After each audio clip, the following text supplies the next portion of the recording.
Cara jadi penulis. Diam-diam. Ada jenis penulis yang bekerja tanpa suara. Ia tidak sibuk mengumumkan diri. Tidak berteriak tentang rencana bukunya. Tidak pula merasa perlu memamerkan proses kreatifnya ke mana-mana. Ia menulis dengan tenang. Kadang di sudut meja yang sama, di jam yang hampir serupa, dengan gelas kopi yang mungkin sudah dingin. Diam-diam, tapi konsisten. Seorang penulis sejatinya tidak diukur dari seberapa lantang ia berbicara tentang tulisannya, melainkan seberapa setia ia kembali ke halaman kosong.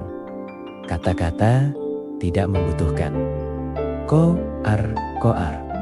Mereka hanya meminta kejujuran dan ketekunan dalam dunia yang serba cepat dan bising. Sikap diam justru seringkali menjadi kekuatan terbesar penulis. Menjaga konsistensi dan disiplin dalam menulis bukan perkara bakat semata, melainkan keputusan yang diulang setiap hari. Disiplin bukan berarti menunggu suasana hati datang dengan ramah. Ia justru lahir dari keberanian duduk dan menulis meski ragu, meski lelah, meski tidak yakin apakah tulisan hari ini akan bagus atau tidak. Banyak penulis gagal bukan karena kurang ide, tetapi karena terlalu lama menunggu momen sempurna yang tak pernah benar-benar hadir. Menulis pun tidak harus sekali jadi, tidak ada kewajiban melahirkan buku dalam semalam. Yang lebih penting adalah sedikit tapi pasti. 1 paragraf hari ini, 2 halaman. Minggu depan, 10 halaman. Sebulan kemudian, target kecil yang realistis jauh lebih kuat daripada ambisi besar. Tanpa pijakan, disiplin bekerja pelan, tetapi ia jarang mengkhianati hasil. Pramudia Anantatur pernah berkata, orang boleh pandai setinggi langit, tapi selama ia tidak menulis, ia akan hilang di dalam masyarakat dan dari sejarah. Kalimat ini mengingatkan bahwa menulis bukan soal kecepatan atau sensasi, melainkan tentang keberlanjutan, tentang keberanian meninggalkan jejak. Motivasi menulis pun perlu dipegang teguh. Apapun bentuknya, ada yang ingin dikenal, ada yang ingin berbagi pengalaman dan pengetahuan. Ada pula yang menulis semata karena mencintai prosesnya. Tidak ada motivasi yang lebih mulia dari yang lain. Selama ia jujur, justru motivasi yang jujur itulah yang akan menolong penulis bertahan saat tulisannya sepi, pembaca, atau bahkan ditolak berkali-kali. Percaya diri adalah bekal penting bagi penulis pemula, meski kepercayaan diri itu seringkali lahir berdampingan dengan keraguan. Hampir semua penulis besar pernah meragukan setiap paragraf yang mereka tulis. Mereka pernah merasa tulisannya biasa saja, bahkan gagal. Namun yang membedakan mereka dengan yang berhenti di tengah jalan adalah keberanian untuk bangkit dan mencoba lagi. Stephen King menulis, "Amateurs sit and wait for inspiration, the rest of us just get up and go to work." Inspirasi pada akhirnya seringkali datang setelah kita mulai menulis bukan. Sebelumnya, produktivitas bukan musuh kualitas, ia justru jalan menuju kematangan. Di Indonesia, Gunawan Muhammad pernah menyampaikan bahwa menulis adalah kerja sunyi.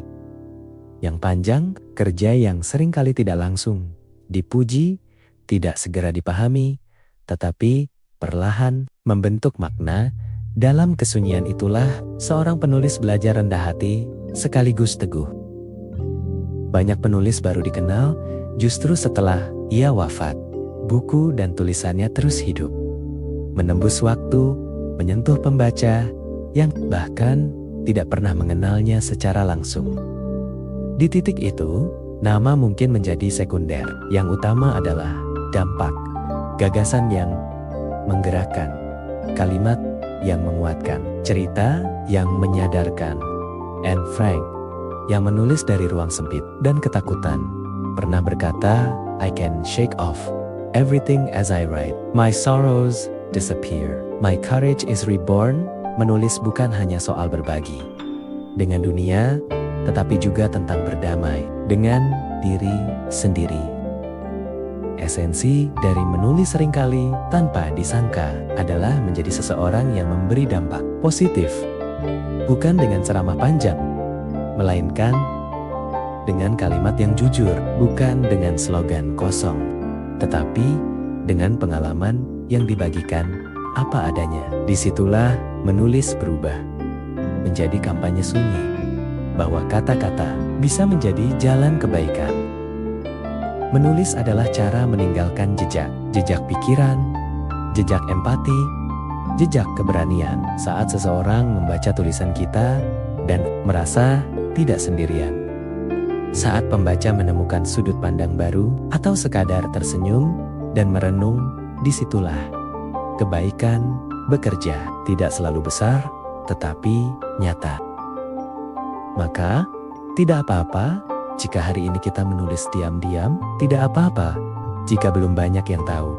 Selama kita terus menjaga disiplin, konsistensi, dan motivasi, tulisan akan menemukan jalannya sendiri. Menjadi penulis bukan tentang seberapa cepat dikenal, melainkan seberapa setia kita pada proses.